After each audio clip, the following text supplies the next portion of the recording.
Tonight, I'm in Rzeszów, Poland. This is a city about an hour away from the border that has become a hub for all agencies which are trying to help out where humanitarian aid is concerned. You have to realize that there was nothing, no infrastructure here because, of course, it wasn't even close to a war zone about 6 or 7 weeks ago. And so they've had to build up that infrastructure and use this city essentially as a conduit to get aid from other parts of Europe and from Poland all the way through to Ukraine.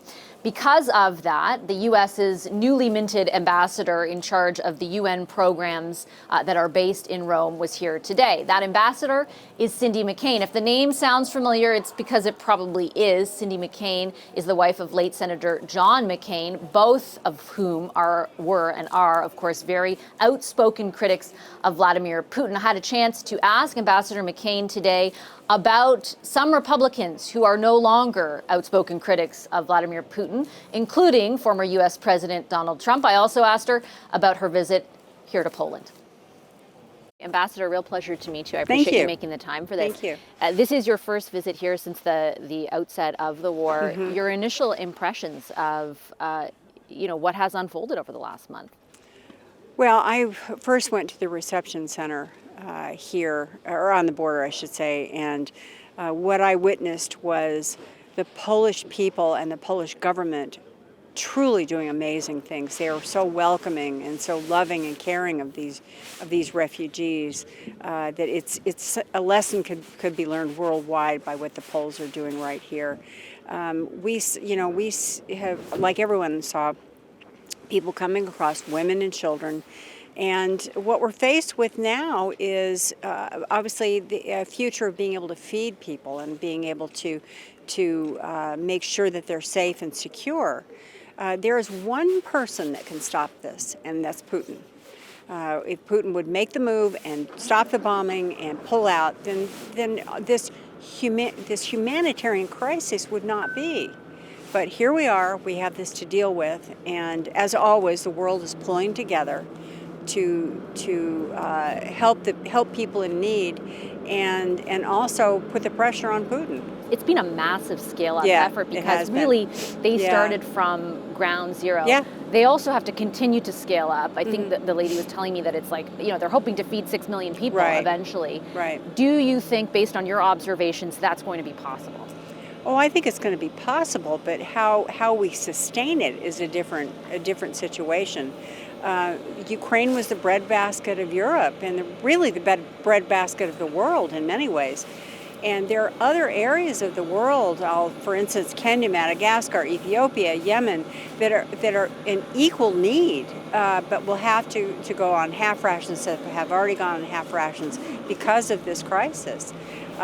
This is something that it will have a ripple effect around the world, and people are going to starve because of this.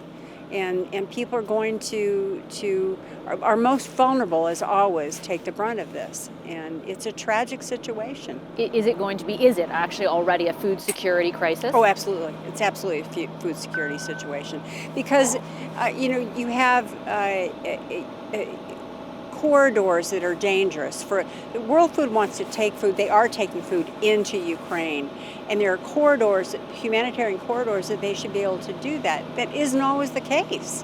So respect for these corridors, respect for people who are in need, is a large part of what this is all about. But yet, we in the UN system, because that's where I come from in all of this.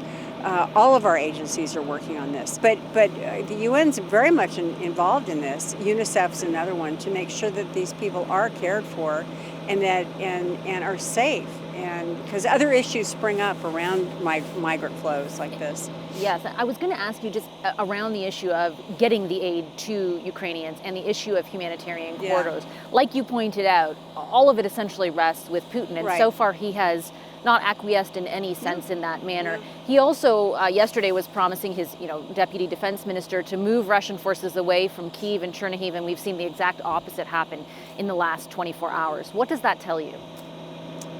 Well, I think what it tells me that my job and what I do within the UN agencies and what I'm all about is going to be even more imperative. We need to worry about trying to get food and trying to keep people safe. I mean, I'll leave the diplomacy to the diplomats, but I will tell you, as a humanitarian, this is a crisis situation, and we have to do everything possible to try to stop this. But in the meantime, people like Poland and other countries around the world have really stepped up to the plate to help ease this situation as best they can. But it's going to be a long haul. You have long been, and I hope you'll entertain the question, a critic of Putin and of the threat Russia poses. And Republicans have largely been on the same page, though in recent months there have been a segment of them, largely supporters of former President Donald Trump, who have instead, advocated for pro-Putin messages, anti-Ukraine messages. What do you think about that? I think they ought to come here and take a look at what's going on. That's what I think. Listen, we have to, again, I have to worry about the amount of food, how we're going to use food around the world, how we can better feed people who are more vulnerable. I'm not going to worry about what my party or any other party says. I'm worried about the immediate needs of people on the ground. Do you think, though, so much of what has been, if you could measure it as success from the West perspective, is the unified front that has been presented, right, against Putin. Lots of remarks about how it's more unified than ever before. When you have some voices like that in public, or even the former president himself, who yesterday in an interview said, advocated for Putin releasing any information on the Biden family, though Putin is such an adversary, the cracks, the cleavages that then shows, is that a problem? Well, I think any time there's not a united front, but therein lies what we are here for and why we're here. We have a united front. The world has gathered together and has condemned this action. There's one person that can stop it, and that's Putin. And the immediate needs need to be met. The long-term needs of being able to get people back into their homes as this wanes on, and hopefully the bombing and everything stops, is what's most important right now. Okay, Ambassador, I'll leave it there. Thank you very much for your time. Hi, I'm Vashi Capellos, host of Power in Politics. See more of our show by subscribing to the CBC News channel or click the link for another video.